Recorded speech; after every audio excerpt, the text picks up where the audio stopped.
The top stories: accountants welcome Revenue Authority, drowned in Mars holiday by BAJAN New Yorkers, and a remarkable Barbados fight back ends in defeat. Welcome to Nation News for Tuesday, April the 22nd, 2014.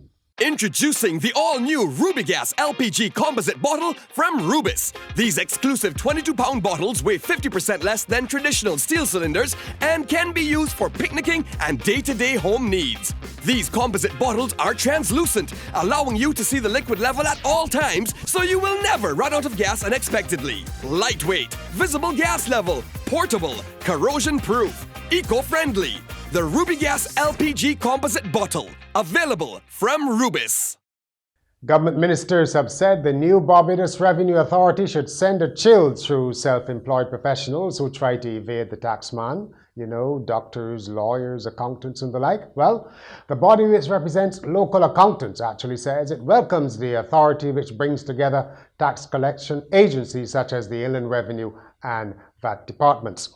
The Institute of Chartered Accountants of Barbados cautions, however, that it will take a couple of years before the new agency comes fully into its own. The Institute's Executive Director, Reginald Farley, the former government minister, wants priority given to a single tax window that can capture the status of a business or individual across a range of taxes at one go.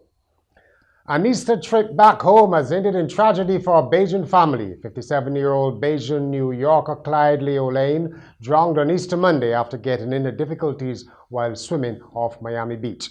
Mr. Lane, who had lived abroad for 30 years, was here with his wife Anne and staying with his brother Ralph at nearby Scarborough. Ralph told Nation News that his brother died while trying to retrieve a remote-controlled boat that had broken down. He added that he believed his brother had a heart attack since he was a good swimmer.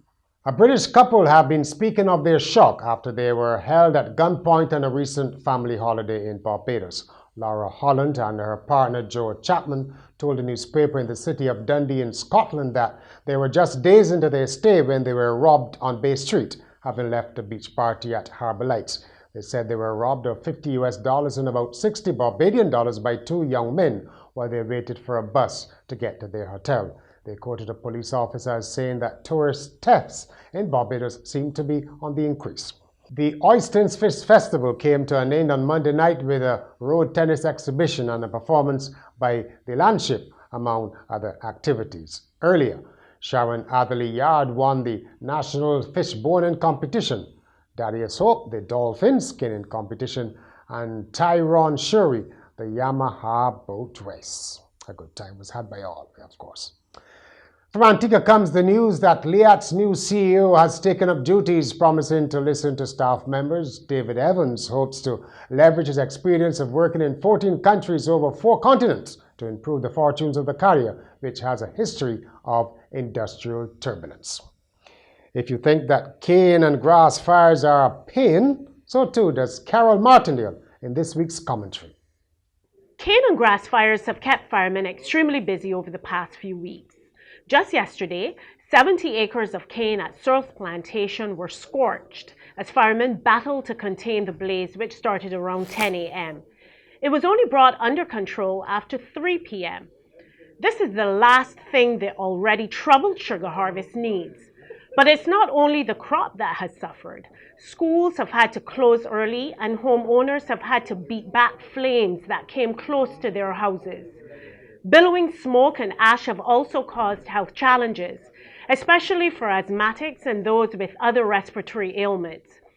Chief Fire Officer Wilfred Marshall has appealed to those who start the fires to desist, and we join with him in this call. There is simply too much at stake. In sport, cricket, Barbados are out of the Headley Weeks Trophy final. They staged a remarkable fight back to lose to Jamaica by 1 wicket at Kensington Oval.